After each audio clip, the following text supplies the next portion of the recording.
Bonjour et merci d'être avec nous dans cet hebdo de la semaine. La vaccination contre la grippe aviaire des canards démarrera dès le mois d'octobre. Annonce faite par le ministre de l'Agriculture, Marc Fesneau, ce jeudi. Il était en déplacement à La Roche-sur-Yon pour y visiter un élevage. L'annonce soulage l'ensemble de la filière, même si la question des enjeux économiques pour l'avenir des élevages reste ouverte. Le reportage de Julie Morini. Une saison 2023-2024 plus sereine pour le secteur avicole. C'est ce qu'espèrent les éleveurs après la visite du ministre de l'Agriculture Marc Fesneau ce jeudi 31 août. En déplacement à La Roche-sur-Yon, ce dernier a confirmé le lancement de la vaccination contre l'influenza aviaire dès le début du mois d'octobre pour les canards par 2 injections. Un soulagement pour Isabelle Benetton. C'est un soulagement parce que là, vous dire que tous les matins, quand on rentre dans le bâtiment, c'est toujours un stress que de savoir comment ils vont, si on en a qui bougent la tête, si on a de la mortalité. Voilà, depuis la grippe aviaire, c'est très très compliqué. Le calendrier sera donc respecté. Cette première opération de vaccination a un coût de 80 millions d'euros. L'État prendra en charge 85%. Les 15% restants seront répartis dans la filière. L'objectif, inciter les éleveurs à vacciner leurs canards. Mais je ne voulais pas que vienne être perturbé le processus et l'engagement temporel que nous avions eu par tout de suite un élément budgétaire pour la première année. Après, il faudra en parler pour les années suivantes. La vaccination, c'est l'affaire de tous. Ceux qui vaccinent, ils protègent les autres. Ils protègent leurs élevages, mais en fait, ils protègent les élevages des autres. Et pas que le canard. La vaccination, oui, mais elle restera complémentaire d'une surveillance accrue des espèces. On a un hiver quand même qui va être un hiver de test, mais il ne faudra pas rester figé. Il faut imaginer un petit peu comment le virus pourra évoluer, y compris sur les autres espèces.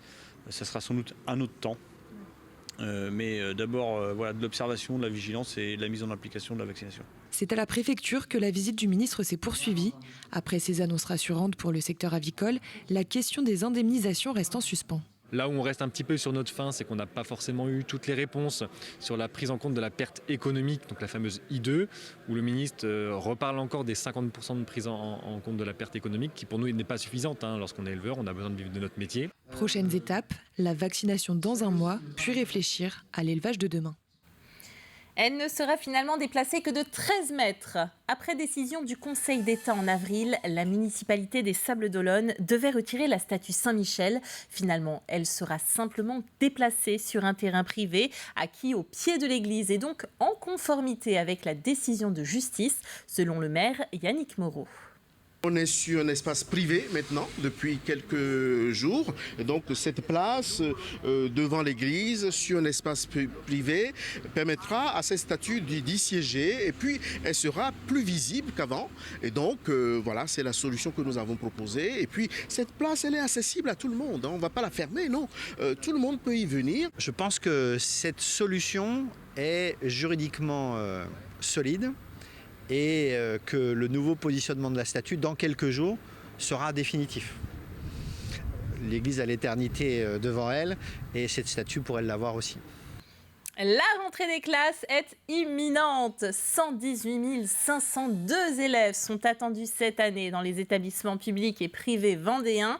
L'Académie de Nantes a tenu sa conférence de presse de rentrée cette semaine.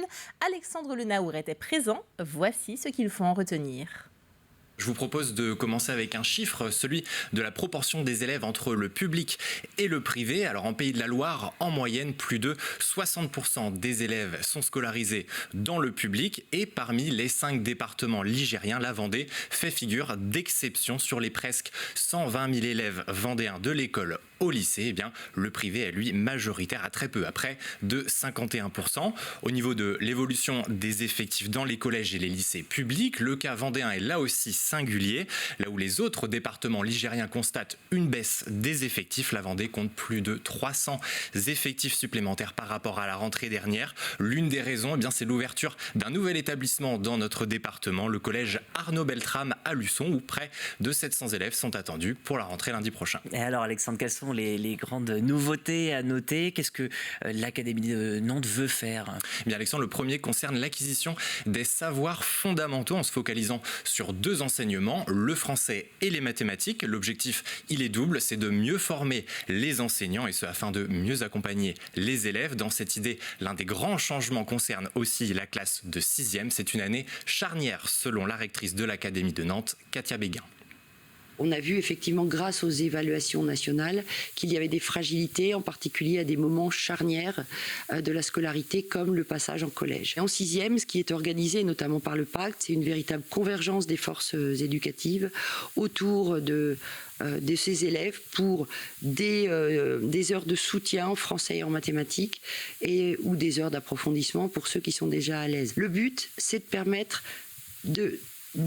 finalement de commencer sa 6e sans justement ces fragilités, de les éradiquer rapidement et d'avoir une scolarité épanouie au collège. Et ce, d'autant plus qu'on s'aperçoit maintenant que le décrochage commence au collège. Et puis à noter qu'en plus de ce soutien en mathématiques et en français, le dispositif Devoirs faits qui permet de faire ses devoirs au collège, qui était jusqu'alors sur la base du volontariat, devient cette année obligatoire pour tous les élèves de 6e.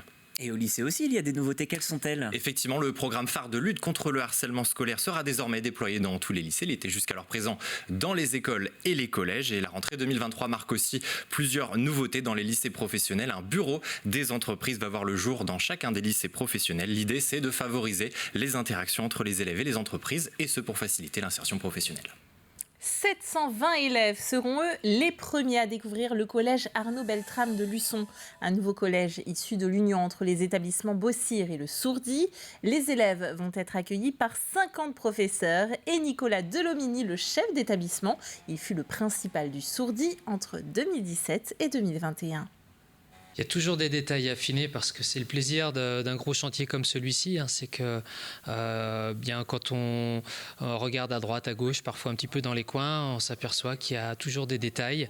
Il y a des entreprises qui repassent faire une petite touche de peinture par-ci par-là, nettoyer certains aspects liés au chantier qui n'ont pas pu être faits précédemment. Donc oui, on a des électriciens en ce moment, on a des paysagistes. Nous avions également ce matin les pompiers, les gendarmes qui étaient là pour tous les aspects liés à la sécurité de l'établissement. Donc tous les jours, en effet, il y a des entreprises qui sont sur site pour faire en sorte que cette rentrée soit la plus réussie possible. À Challans, les aspirants aides-soignants ont pris de l'avance. Ils sont de retour aux études depuis ce jeudi à l'IFAS. Ils sont une vingtaine, 28 précisément, à avoir choisi cette profession. Alexandre Lenaour a suivi leurs premiers pas. Installez-vous. Bonjour à toutes. Bienvenue à l'IFAS du lycée Cousinet et du Greta CFA de Vendée. Pour cette rentrée 2023, 28 élèves ont intégré les rangs de l'IFAS. Au printemps prochain, certaines d'entre elles pourront déjà exercer comme aides-soignantes. Toutes n'ont pas le même parcours, mais la vocation est bien présente. J'étais assistante de gestion chez un carreleur. Et puis une vocation tardive, l'envie de prendre soin des gens. Et j'ai démissionné et j'ai eu la chance d'être accueillie dans une équipe dans un EHPAD. C'est plutôt un métier à la personne, donc le fait d'écouter les personnes qui sont en situation plutôt vulnérable.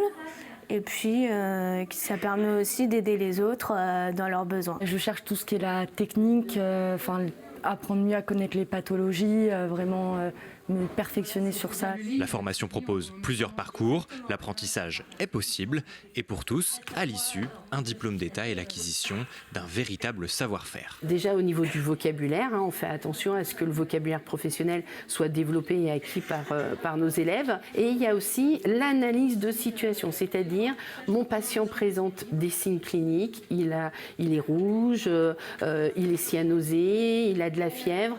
Qu'est-ce que moi en tant qu'aide-soignante, je vais devoir mettre en place pour pouvoir accompagner et soigner au mieux mon patient. Et si les besoins dans la profession sont bien là, toutes les places de la formation n'ont pas été pourvues. Ça nous fait quand même un groupe de 28 élèves, ce qui est quand même assez satisfaisant, bien que on manque quand même de candidats et on aimerait bien pouvoir en accueillir un peu plus. On a les capacités pour en accueillir plus, mais on a du mal à recruter vers les professions de santé. Après la fin août, l'IFAS organise aussi une deuxième rentrée plus tardive, en janvier 2024. Les admissions sont encore possibles jusqu'au 10 novembre prochain. Comme chaque 30 août, depuis 79 ans, la commune de Dompierre-sur-Yon commémore les résistants du maquis R1. En 1944, 373 jeunes Vendéens rejoignaient le maquis et ont permis la libération de plusieurs villes grâce au parachutage de plusieurs tonnes d'armes dans le bois des Gats. Un devoir de mémoire nécessaire selon les personnes rassemblées. Nous voulons le devoir de mémoire. Nous rappeler que si nous vivons de ce beau pays de liberté, la France, nous le devons à ces jeunes hommes, ces jeunes femmes, parfois 16 ans, 18 ans, 20 ans, qui se sont sacrifiés. Ils ne voulaient pas du régime nazi, ils voulaient retrouver notre belle France. Ils ont aussi réussi à organiser avec l'aide des forces intérieures le parachutage des armes. Et ça a permis de libérer La Roche-sur-Yon, les Sables d'Olonne, la Poche de Pornic et Saint-Nazaire également. Et c'est donc se souvenir et honorer la mémoire collective des Dompierroises et des Dompierrois et de celles et ceux qui ont constitué ce maquis. Et cette semaine, nous avons poursuivi et achevé notre série spéciale consacrée aux moyens supplémentaires mis à disposition des gendarmes pendant la période estivale. Et parmi eux, celui qui attire sans doute le plus la sympathie du grand public, les chevaux de la garde républicaine. Avant leur retour pour Paris en début de semaine, nous avons patrouillé avec eux à Saint-Jean-de-Mont. Dans cette écurie privée, c'est la routine quotidienne. 2 fois par jour, préparation des chevaux, puis départ pour 3 heures de patrouille. Une partie des militaires sont des gardes républicains qui viennent avec les chevaux de la garde républicaine. Et on a à côté de cela 2 types de populations. On a des personnels réservistes qui disposent de qualifications en pratique équestre et qui viennent nous renforcer l'été.